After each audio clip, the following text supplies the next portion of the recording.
Bismillahirrahmanirrahim. Assalamualaikum warahmatullahi wabarakatuh. Bismillah, alhamdulillah, wassalatu wassalamu ala rasulillah. Sayyidina Muhammad ibni Abdillahi wa ala alihi wa ashabihi wa man tabi'ahu wa walah amma ba'd. Para jemaah sekalian, pada kesempatan kali ini saya akan membacakan sebuah pertanyaan dari saudara Anam Surabaya bertanya, bolehkah membaca surat Yasin setiap malam Jumat? Sebagaimana umum dilakukan oleh masyarakat kita. Para jemaah, ingin saya sampaikan, ada dua hal yang dilakukan dalam amalia tersebut, yakni mengkhususkan bacaan Quran pada malam Jumat dan mengkhususkan surat Yasin. Ini yang bisa saya tangkap dari pertanyaan. Yang pertama, para jemaah, saya akan membacakan hadis rawahul Bukhari dan hadis rawahul Muslim, di mana menjelaskan kana nabiyyu sallallahu alaihi wasallam, Rasulullah sallallahu alaihi wasallam itu punya kebiasaan ya'ti Masjid Quba, mendatangi Masjid Quba, kulla sabatin masyian wa rakiban, setiap hari Sabtu, kadang berjalan, kadang menaiki kendaraan. Wa kana Abdullah yaf'aluhu, dan Abdullah, dalam hal ini Abdullah bin Umar, melakukannya, meniru apa yang dilakukan oleh Sayyidina Rasulullah sallallahu alaihi wasallam. Para jemaah, Al-Hafidz Ibnu Hajar, yang kita kenal dengan Amirul Mukminin fil Hadis, beliau menyampaikan, wa fi hadzal hadis, dalam hadis ini menunjukkan al-ikhtilafi turuqihi dalalatun ala jawazi takhsisi ba'dil ayyam bi ba'dil a'mali shalihah wal mudawamati ala dzalika. Menunjukkan bahwasanya diperbolehkan mengkhususkan hari-hari tertentu dengan amal atau ibadah atau bacaan atau surat tertentu. Misalnya, saya itu mengkhususkan malam Jumat dengan bacaan surat Yasin. Atau saya mengistiqomahkan ba'da sholat subuh membaca surat Tabarok misalnya. Itu boleh. Jadi baca surat Tabarok, saya baca istiqomah setelah sholat subuh. Atau surat Yasin saya istiqomah setiap malam Jumat.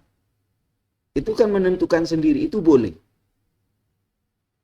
Ini para jemaah sekalian.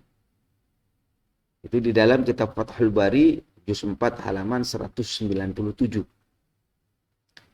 Dalil yang kedua, ini cerita daripada salah seorang sahabat bernama Kathul bin Hadin. Kathul bin Hadam. Di mana beliau itu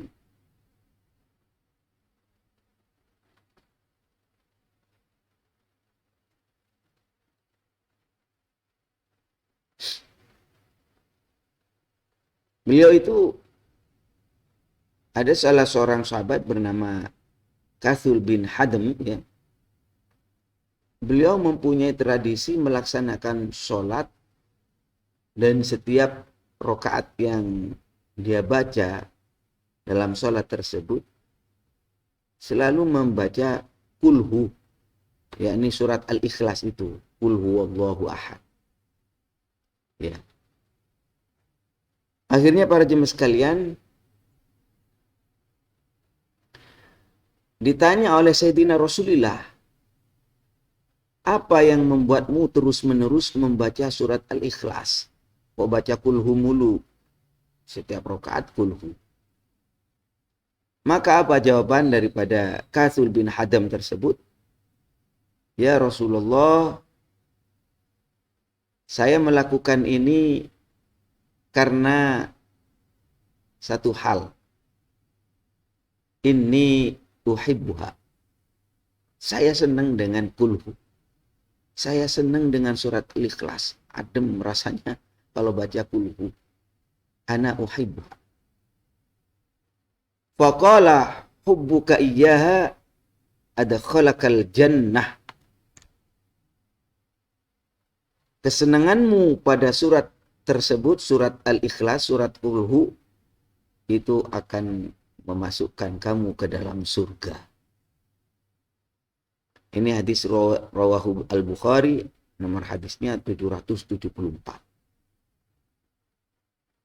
Al-Hafidh Ibnu Hajar ini, para jemaah sekalian, menegaskan ini dalil menunjukkan bahwa diperbolehkannya takhsisi ba'dil Quran, mengkhususkan sebagian surat Al-Quran. Ya, alasannya hanya bimailin nafsi. Hanya senang gitu saja.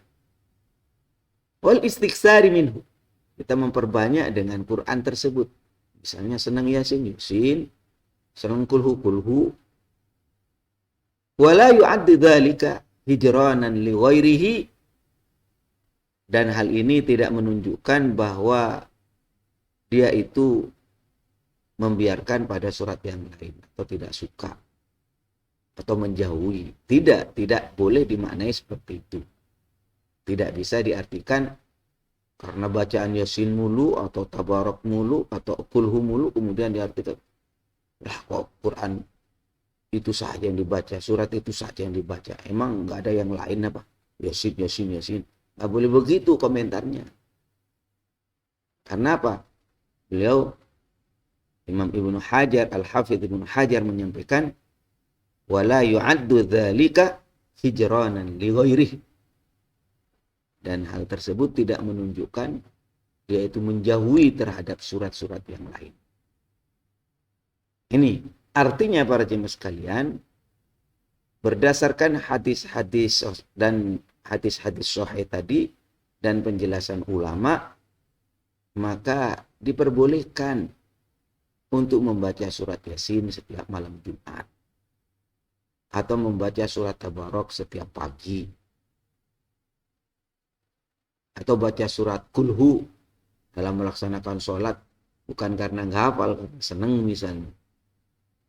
Ini para jemaah, mudah-mudahan bisa menjadi pedoman kita bersama untuk lebih giat lagi mengamalkan sebuah amalan, entah bacaan Quran, entah bacaan sholawat, entah bacaan istighfar. Silakan sesuaikan dengan apa yang ada di dalam hati kita. Karena memang tanawwa'at ajnasul a'mal li tanawwi waridatil ahwal. Amal perbuatan kita, ibadah kita, amaliyah kita, bacaan-bacaan kita satu dengan yang lain seringkali berbeda. Saya istiqomah dengan surat Tabarak. Ada juga yang istiqomah dengan surat Waqiah. Ada juga yang istiqomah dengan menghatamkan Quran. Di setiap hari minim dia 1 juz dia baca, jadi 1 bulan dia hatam. Ada begitu. Silakan wastabiqul khairat, kita berlomba-lomba untuk melakukan kebaikan. Mudah-mudahan amal ibadah kita lillah karena Allah, sehingga apapun yang kita lakukan akan mendapatkan nilai-nilai pahala di sisi Allah Subhanahu wa taala. Wallahu a'lam bishawab. Hadanallahu wa iyyakum ajma'in. Wallahul muwaffiq ila aqwamit thoriq. Wassalamualaikum warahmatullahi wabarakatuh.